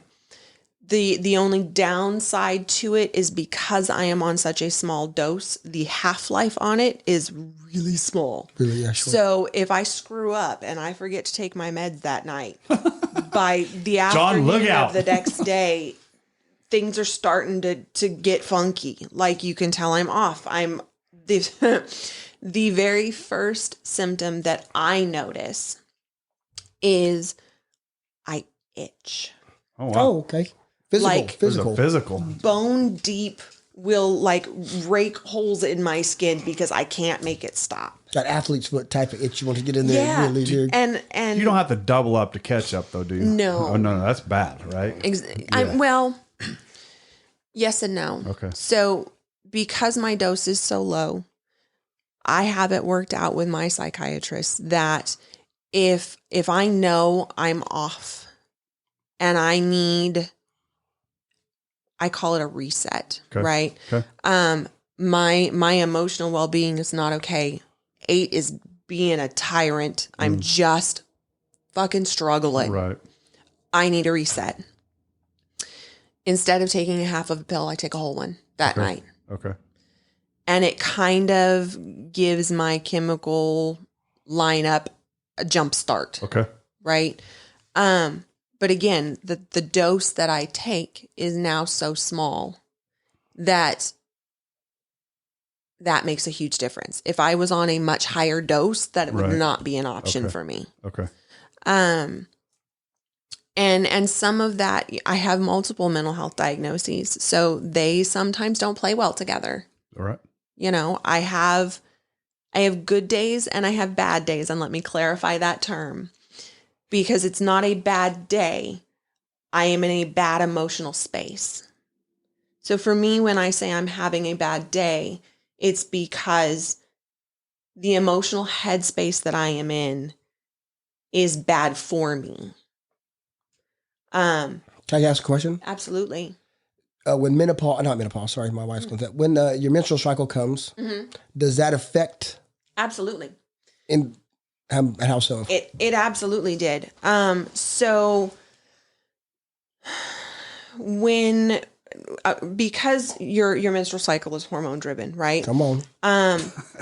My diagnoses are all considered mood disorders. So there are different categories of mental health disorders. And they're categorized by whether they're neurological, whether they're hormonal, those types of things. Mine are very much in that hormonal realm. So as my hormones shift and change over the month, it absolutely affects. I mean, because testosterone levels, absolutely, progesterone levels. Absolutely. Absolutely. You know, the reason why I struggled so much in my pregnancy is because you have an uptick in that specific hormone. Mm-hmm. My body attacks itself when that hormone upticks. That hormone also upticks during your menstrual cycle. Mm-hmm. It's not a pretty combo, right? So, I've been on birth control since I was like 13 because they were trying to regulate my hormonal imbalances. And it does help a lot of women. It absolutely does. I've been on the depot shot now for 6 years, 5 years. I haven't had a cycle in like 6 years. Really? It's freaking amazing. Don't tell my wife that. Oh, I was really God. going to ask you, what's your plan for menopause? I mean, that's got to be... It's coming. Cross our fingers and pray and take it one day at a time. Okay. Right? There isn't... I might spend a lot of time at the cabin. Right. There isn't really a plan per se. Well, you really can't have one, can you? No, because you really don't know what's going to happen. Right. Yeah, one of the things is, and one of the big things is, I am very, very honest with all of my doctors about all of you have to be my issues, right? I don't have, I laugh, I say this, I don't have issues, I have subscriptions. Okay. Yeah. So Prescriptions. that too. You know, my OB knows everything. As they should. My GP knows everything. They all have permission to talk to each other. Need to. They're all on the same OB? page. Right. Yeah. So like right now, I have been on my psych medication for so long that I no longer have an actual designated psychiatrist. I have access to them if anything crops up and I need them. But right now my OB manages, she prescribes my psych meds because my psychiatric medication and my female hormone system are so closely tied together. So she and I work really closely on, okay, you know, as far as, hey, look, the depot is managing these things. It's helping with these swings. It's helping with all of these different hormonal imbalances that are feeding in together. And we're watching all of that as time progresses so that when the time comes, she can help me walk through this because I'm obviously not her only patient who is dealing with these types of things. You know, I'm not the only one. Go figure. So there's a lot of things that as I get older, as your hormone levels change, as I get closer to menopause, those types of things, I don't know what that's going to look like. You know, all I can do is be as honest and open with my family and my medical providers about how I'm feeling, what I'm going through, and where I'm at from day to day. And we all play it from there. Yeah. Now back to AA kind of stuff. Do you sponsor women? Have you taken women through the steps? I have taken women through the steps. Has that helped you?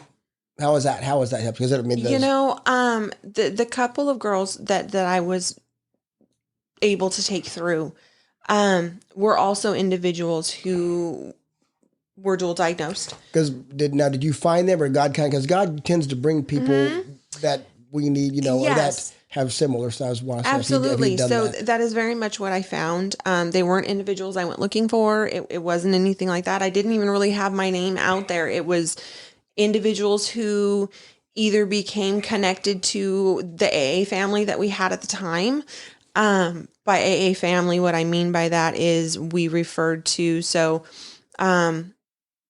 my sponsor, all of her sponsees, including me, her sponsor, her husband's sponsor, his sponsees, we all were kind of the AA. It was our AA family, right? And so it was individuals who would come into contact with someone in the AA family and then would get brought into the group that way, who would ask me, or if it was somebody who heard me speak in a meeting and saw my name on a women's list, things of that nature. And they were all dual diagnosed. So it was, was it kind of healing, cathartic for you, being given that nurturing? It was, in that sense. It was also, it was very rewarding to be able to help somebody else find their understanding of themselves. Because not that I told them anything they couldn't have found out from somewhere else. It wasn't about that. It was being able to support them on that journey, because it's not an easy one to take. No matter whether you're dual diagnosed or not, that journey's not an easy one to take. To be that honest and that brutally open with yourself, let alone anybody else, is hard. But I also struggle with having sponsees. How so? Because if they stumble, I know. If they struggle, I know. Come on. If they're having a hard time, if they go back out, it's my fault. No, it's not. Number 8. It's not. Right. But my head tells me it is, right? So now logically, I know it's not.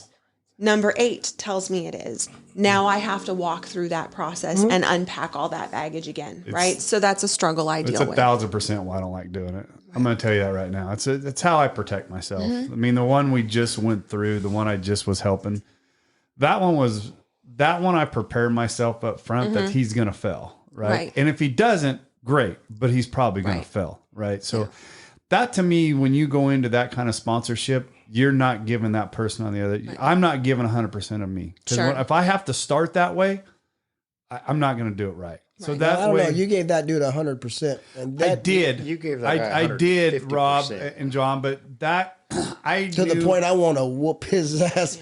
I gave a lot for that man, but I knew up front that I was probably going to fail. But you received a lot you from didn't it too. fail. You didn't fail. Oh no, I know I didn't fail. You just said I know that I didn't fail. Well, the mission he was gonna mission was right. going to fail. Oh, hold on, this ain't about me, Heather. I just No, it's okay. Hey, you've been doing a great job today. By you the know way. what? I got it. Didn't he? Fantastic, dude. I don't know if you guys and I'm. Yeah, I know, dude. I'm giving you proud of props you. right He's now. awesome. You've been awesome today. I'm just going to tell you that right now, dude. Like, here you go. I think it's just too. Obviously, I wasn't nearly in what you went through, right? And knowing what it took for me to get my little bit right of what I had to go through, and to sit here and listen to what everything that Heather had to go through to get to where you're at. God bless.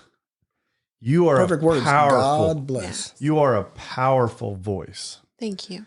I'm going to ask this, and then because I think it's extremely important. Are you said you were going to, I got a couple questions. Okay. The guy, the piece of shit that raped you, what happened? Nothing. Never caught him? Nothing? So I never reported it Okay. because this individual ran down my son and my father's entire itinerary the week prior to him having broken into my house. So he knew you guys. Told me that if I said anything, I would never see them again. Okay. So I didn't say anything. It's fine. You don't have to go into details. No, it's okay. Okay. He resurfaced. I ran into this individual 2 weeks after I got out of SRC. Wow. Ran into him on the street. And then at the tables at Inside? what was my home group at the time. Wood chipper. Oh, hold on a second. Wait. Wood chipper. Did you have to forgive this man? I lost a sponsor over that man because when this individual showed up at the table, and I went to my sponsor for help trying to, what do I do with this, right? The fear, the everything.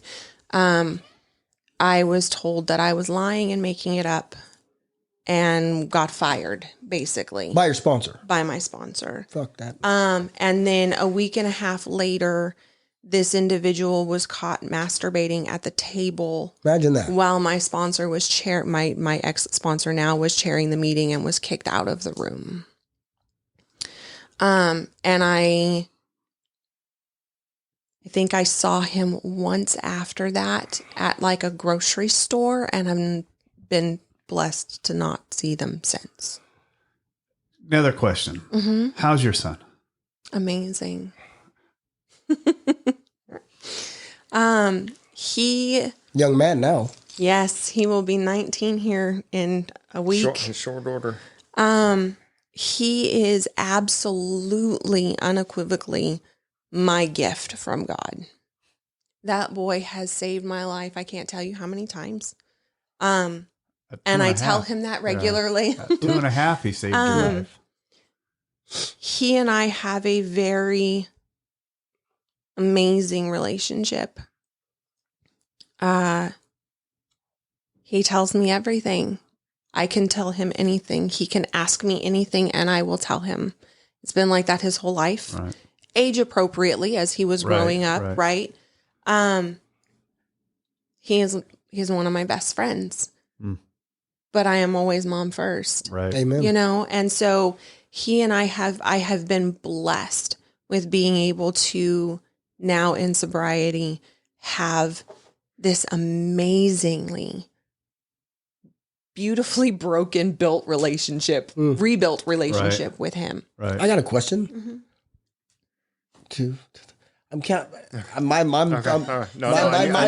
math is off. Okay, His, so mine, and somebody else's. yeah, mine, hers, ours, and theirs. Yeah, Right. okay. That's what I was figuring. But So I have 2 biological children. Right. She has 1. Right, okay. And Where's then, the other? so my oldest daughter has a brother that's 10.5 months younger. Same mother, different father. Not in the picture. I helped raise him. okay, And then my youngest son has a sister that's 5 years older. The daughter from my last marriage. You know, she was, you know, my stepdaughter for, you know, over a decade. Right. And in my mind, our mind, that's it. Like, once you're my kid, you're my kid. Right. Like, and I don't care what the situation is. And then technically there's 2 more. I have a niece and a nephew that I helped raise too. So, that are, you know, whatever. So, I mean, yeah, there's like, I love it. The other thing is you said you're going to psychology classes. Where are you at with that? So I have 2 AA degrees in behavioral health and human services. Good for you. I have a certification in psychosocial rehabilitation. I worked in mental health for a couple of years. Okay. And then when the crash happened in 2008 and they yanked all of the mental health funding and I had to watch all of my clients decompensate and go back into locked facilities, I couldn't keep doing it. Right. And so I switched gears. I'm still, I work in HR, so I'm still in a people realm. Right. But That psychology Slightly works well different. there. Wow. yeah. Wow. Heather, you just, I'm just in awe, really am. I mean, I ask these numbnuts. It takes a lot for my mouth to shut. He ain't lying. I mean, He ain't lying. I mean, it He's just, not wrong. I just listening to you speak and how Told you she spoke well. eloquently you speak, and you. Okay, besides AA, are you helping? Are you involved somewhere somehow? So I actively work my program, both of them, because I consider myself as having two programs. I have my AA program. Absolutely. And I have my mental health program. Absolutely. Now, there are a lot of things that I do for each of those programs that cross over that are very, very similar. Right. I do not currently have a sponsor. I do not currently have any sponsees. I haven't for... You have a home group? Like the last 10 years. I do not have a home group. How come? I lost my home group in my divorce.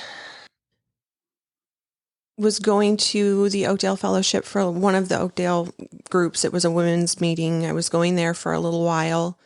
And then an individual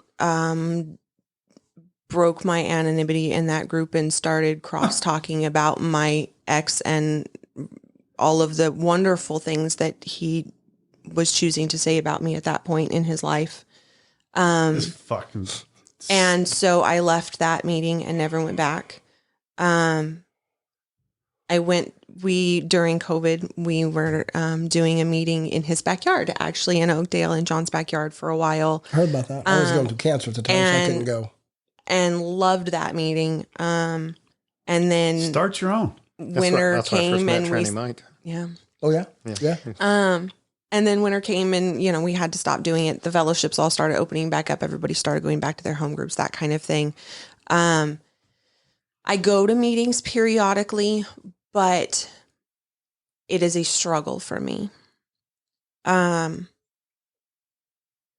So on top of the bipolar disorder, I also have an anxiety disorder and PTSD that I struggle with. From the rape? The PTSD. Mm-hmm. Yeah. I have a service dog that I take with me just about everywhere other than work. He's when I can't take the dog. I actually got a shirt for Christmas. He did. It says service human, do not pet. That is hilarious.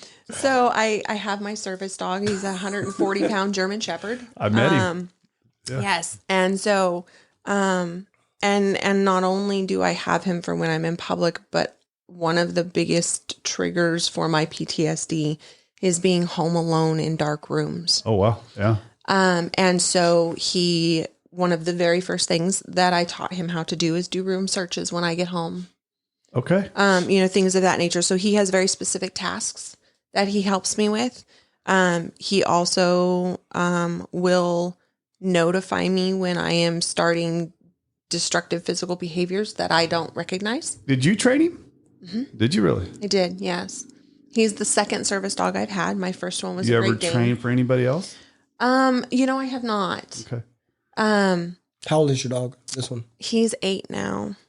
When will you start training his? So it's about that time. Yeah, he's getting there. Is there a particular breed that you want? Because you've had Great Dane and German Shepherd. I heard labs are really good at times. They are. There are a lot of really great ones. It's more about the dog than the breed. Yeah. For me, large breed dogs are a thing because of the nature of my PTSD. Their that leaves job, you out, John. Not a large breed animal. Their job is to hold my space and my bubble when I am out and about. So where most service dogs will stay, healed up on one side, whether it's your right or your left, depending on the handler, and they don't leave your side. His job is to maneuver around me based on who or what is moving around buffer me. zone, basically. Yeah. Now, have you ever thought of? Have you ever taken self-defense courses to kind of help with that? I have not. She can handle her own. I was saying, but growing up a country girl, I never really had to worry about that. No, but a lot of people who have gone through what you've gone through have also taken those steps to help them with their confidence, will help them with the anxiety. Absolutely. So for me, there's a duality to my reaction to things. So, when there is a threat and I don't have someone or something to help me deal with whatever that is, all emotion shuts off. It's like a light switch. The emotional impact, the emotional registration, all of that flips off. Okay. So in the self-preservation mode. Yes. If the situation is severe enough, my memory flips off with it. I don't know what I did once the event is over. I simply react. Sleep with your eyes open, John. Oh, I'm not worried. When I have my dog or John or my family with me and I don't have to go into fight or flight mode, my reaction is very different. Right? So when my son was younger, my reaction when I was with him is very different to what it is now. You know, he's 6'2" and 300 and something pounds. He is all corn-fed white boy. Cowboy boots and mullet to go with it, right? Drives a big, Dodge 3500 pickup truck diesel. I just clicked in my head. I know exactly who it is. It's Waterford, but it's like, yes. You know what? It's I've like a quarter inch. Born and bred in this town, and this whole conversation, I'm like, how have we not crossed paths before? Because you're. Yes. But just that right there. Clicked. Yep. So, those types of reactions shift and change depending on who I'm with, the age of who I'm with, the capability of who I'm with, my trust level of who I'm with. That's the biggest one. Absolutely. And so that makes a difference in your reaction, right? Well, preparedness too. Like Yes. even like going into, let's say, a crowded restaurant. Situational awareness. Like Absolutely. absolutely. Situational awareness, right? So we go into a crowded restaurant because I've got a lot of that stuff too. But I always sit my back to the wall, So facing everything. so I can see it. I know where the exits are. So I can see everything. Oh, so yeah. I know what's going I on. don't trust anybody. And Still. exactly. Right. I mean, that's part of the life Absolutely. that I lived. I don't trust them. And then it's part of that too. So she's comfortable. Now, if I wasn't there, she'd be in that spot, right? Yes. But because I'm there, she can let her guard down and have my back to her. And then I Now you do the same care thing, like, but even though my wife knows she can see, but there's our exits. You know, there's something. I tell my son too. This is the way. Absolutely. Oh, I've told my son that too. There's sometimes that I'm going to tell you something that we don't need a reaction. I just need you to do exactly what I say and when I say it. And that's. But just my kids are terrible. So like one time, if you can get them out of their phone. well, we were driving. Okay, we're driving to the store. Yeah, I'm with him. This is a month or two ago. Just pull up here to Circle K, and there's a gentleman at the edge of the building. You know, I get about seven car, and I'm watching it, and I can see him. We go in, we buy our sodas because we're helping Aaron move. Got back in the car. This guy is now right here by the ice machine. And I go, you didn't even see him. I go, where was he standing when he asked us for money? But you just know he was harmless, but, Had he not been. So we got there. I go, son, where was he standing when we pulled in? I don't know, Dad. He was. He was way the hell over there. But they don't even, they're just, you've got to know. So that is the one of the things that Braden picked up really, really quickly. So my dad also has PTSD, right? We all grew up with it. Dad always sits with his back to a wall. He always knows where the doors are, those types of things. That was just always a given. Braden grew up with that around my parents as well. The difference being, and maybe it's because of his and my relationship, but because of my PTSD and my need to know surroundings, people, exits, doors, he has always been much more aware of those things as well. Mm-hmm. So even from the time that he was, 3 years old, the very first time it dawned on me that he was intuitively trying to protect and shield me. Oh, yeah. Nice. I couldn't Just waiting for the time. Let somebody come. I couldn't decide if I wanted to like smack him or cry, right? Because I just did. Yes, maybe both. So we were in we had stopped at like a little gas station liquor store. I had to get gas and he wanted a bag of potato chips. He was like 3. So I was very, very shortly sober. And we had walked in and there was someone, like I could see the guy kind of standing in the parking lot, and he had walked in the building behind us, and there was just something about him that I was off. It made me feel off. Right. And already at that age, Braden could pick up on that reaction in me. In you. Wow. And just like a dog at 3, he automatically started trying to position himself between me and this person. Right. And I couldn't tell if I was like, get up here. And he's like, no, Mom, I'm fine. Just keep walking, Mom. I'm fine. Child. Yeah. I love you, but I'm going to beat you. Get up here, But he has been that way his whole life. Like, he's just very, very aware. He has always been my old soul. And so watching the difference in the way that he picks up on those types of things versus some of his friends when he was younger was where I really started seeing the difference in how my experiences and how what I deal with changes and affects his reality as well. So I always wanted to make sure that no matter what question he asked, no matter what had happened throughout the day, he knew there was a difference between do this, don't ask questions, I'll explain later. Or, hey, we can have a discussion about this now. Or you've pushed enough buttons. We have a code, he and I, from the time he was little bitty. He will push for something because either he wants something or he wants to do something or he wants to discuss something. And if we're in a situation where I have a limited capacity to deal with stimuli, once I've hit a certain point, I will ask him, is this the hill you want to die on? And he will either tell me yes or no. And it's a blunt question. Yeah. It's not what's said with an attitude. It's not anything. It's just, is this the hill you want to die on today? And he will tell me yes or no. Right. And if he tells me no, then okay, you're being a smart ass. Mom's had enough. We're good. Right. Like, drop it.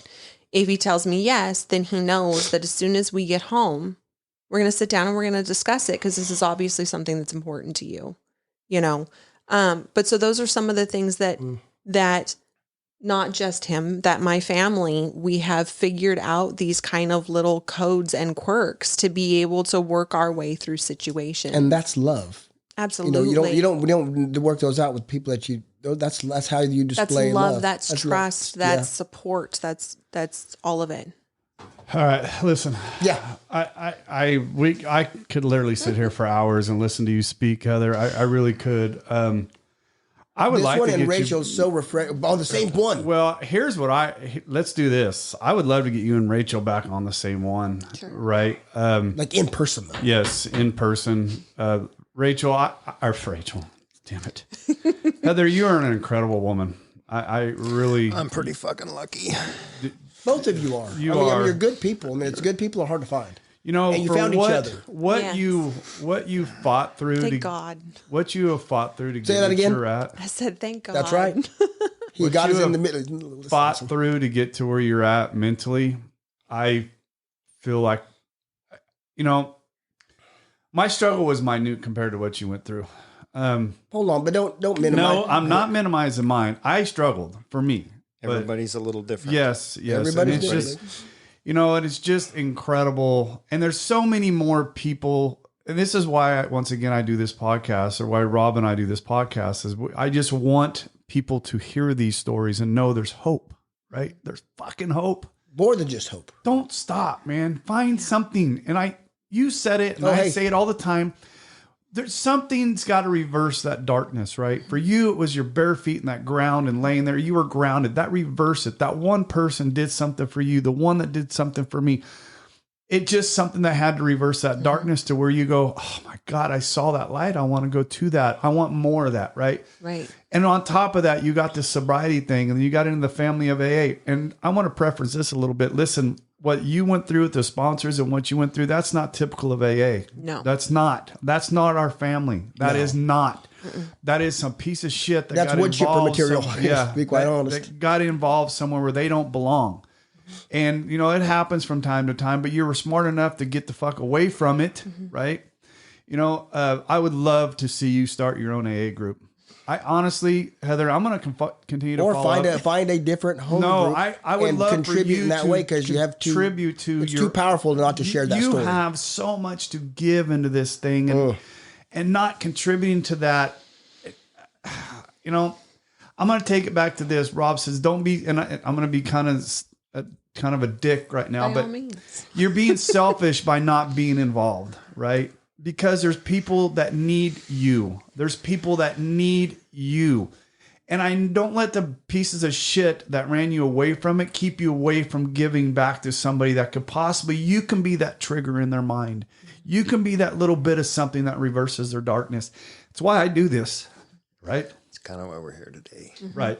And just whatever I can do to help, you want to come back on here any given time, you have guests you want on here, whatever you need, Rob and I are here to help you facilitate anybody you want to come on and speak.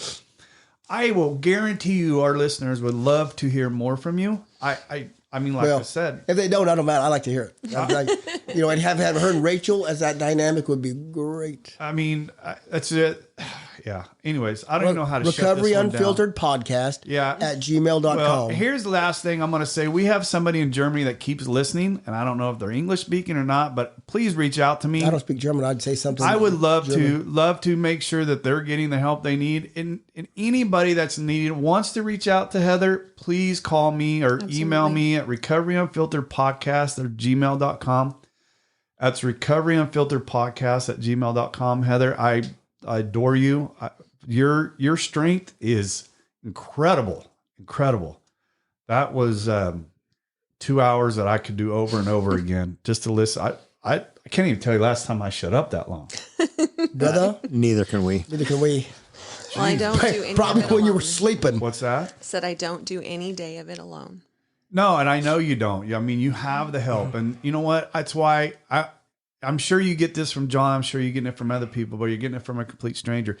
You're a very encouraging person. You're very strong. And I would love to see you use that. I got called on New Year's Day to go down to a behavioral center in Merced. Did you hear me talk about it? I didn't even know what I was going into. But my God, I love sitting down with those people and talking and trying to give some light into what I know is a dark fucking place to be. And it's miserable to be in that. Absolutely. And if I was able to change any of it, God bless. But it ain't up to me. It's up to God whether He used me to help somebody else's darkness, right? I don't know, but I'm still have to be available. Right. Absolutely. And I'm just going to keep talking, and I'm going to keep encouraging you. Whatever I can. I mean, you know, you don't need my help, but I mean, if coming onto this podcast to get your message out to talk, by all means, I'm here all the time. Rob's here all the time. Just don't come when he's eating Cheetos. Shut up. It's terrible. I'll listen. You'll for the need bag more therapy crinkling. for that one. Can't wait. Can you wipes. see what I just saw? Wow. You know what? My wife's going to be pulling in. Little I want bitty you to chicken. meet Katie. I don't want you leaving without meeting my wife. So, All right. John, thank you, my brother. Thank Anytime, man. Thank you for introducing me to Heather. Oh, you're welcome. My God. I'm just in the shadow. I only Literally, because she's so much taller than me. I only like you, John, now for Heather. I'm gonna use Rigorous you. honesty. I'm That's gonna terrible. use you to get to Heather. Hey, John, I love you. I do love you, John. And those 5 foot somethings will stick You know together. what you went through. I'm gonna say this just before we close. Well, me and John are just garden variety alcoholic addicts. That's all we are. I know, but watching you go from when you first started coming back into our group to where you're at now, because you struggled right there, right? And I haven't been through that yet. I was dry drunken, Right. like straight up. I went through, Heather was, I'll keep this kind of short because I know you want to finish up, but, I went through these roller coaster rides in the last 20 years of my sobriety as, highs and lows, dry drunk and doing well, dry drunk, doing well, dry drunk and doing well. After sitting here and listening and just kind of being quiet, which I don't do very often either. Right. Yeah. That's one of the things that you and I have in common. You ask the people at work, I never shut the fuck up. Right. So, one of the things that kept popping back into my head, Otter God, whatever, is, I had to go back to, we're not affiliated, but I had to go back to Alcoholics Anonymous to go back to the beginning. Right. I couldn't try to fix myself at the end where I've ended up. I had to fix myself from the beginning. Let me ask you this. I mean, because most people don't know. We could do a whole nother podcast. I could keep going. But 21 years, we've been around. How special is what God has built Monday night, which is not, and it's, come on. I mean, as far as just men, just talking men, how special is that? So that Monday night group, right? How I got introduced to this Monday night group it was just, again, Otter God, right? I am in Save Mart. I run into Jason R. and we're sitting there talking, and I knew from Oakdale, him and his wife from Oakdale Fellowship. And he goes, "Hey dude, we're doing this, meeting tomorrow night at Aaron's house. Aaron, he's right there." And I'm like, I look at Aaron, and I'm like, I didn't even know who the hell he was talking about, right? And he goes, "That guy right there, tomorrow night." I'm like, "Text me the address." Like that. I remember you walked in. But look at words. Look at what God does. But here we are in the back of Aaron's house, and with about five people. There was like 5 of us. Right. It was one of Doug's first meetings in that group. So here Doug and I are together, and then there's a couple of us, and then now we've grown into this, where we're at now, and it's standing room only, and that is. Men are hungry. God's bringing hungry men. But you know what? Well, it's standing room only, and it's like not even everybody's showing up. Well, all at once, all at once. And I'm going to contribute to this, and I am going to close this down because I got a wife outside waiting for me. And I want her to meet you. I just told her. That group, I don't want to go against AA, but that group, we don't. But that group is just fucking men holding each other accountable. It's something different. It's men of faith. And it's not just what we're doing. That can be done in any group. That can be done as long as you... There's just something there, baby. It ain't you, Rob. I know it ain't me. It's God. And that's all I'm saying is I encourage that. You have to have it in order to give it away. Yes, right. And the reason why I keep encouraging that is because I think so many people leave that room of AA and walk into an abyss of nothing. You're either going to go drunk and do something stupid again, or 2, you're going to be a dry drunk and not enjoy this serenity that this program gives us, the gifts, the promises. If you go out there and just, another AA, I know guys that go to AA meetings 7 days a week and they've been coming for 30 years and they're dry as fuck. I ain't doing this for that. I'm not doing this. If I'm going to do that, fuck it. I'm going to go out and get drunk. I ain't fucking doing that. I want my peace. I want my serenity. And it comes with this right here. This is what gives me peace. Now, whether it lasts tomorrow, that's up to me, right? It's up to me how I approach tomorrow. I have no idea where the fuck I'm going with this. Let's get the fuck out of here. Rob, love you. We don't have to worry about tomorrow. Recovery Unfiltered Podcast at gmail.com. Thank you for joining us today. We hope you learned something today that will help you. If you did not, come back next week and we'll try again. If you like what we heard, give us a 5-star review. If you don't like what you heard, kiss my... You can't say that, can you? Anyway, if you don't like what you heard, go ahead and tell us that too. We'll see what we can improve. We probably won't change nothing, but do it anyway. Hey, thanks, Rob. Come back next week and hopefully something will be different and something will sink in. Take care. This has been Recovery Unfiltered.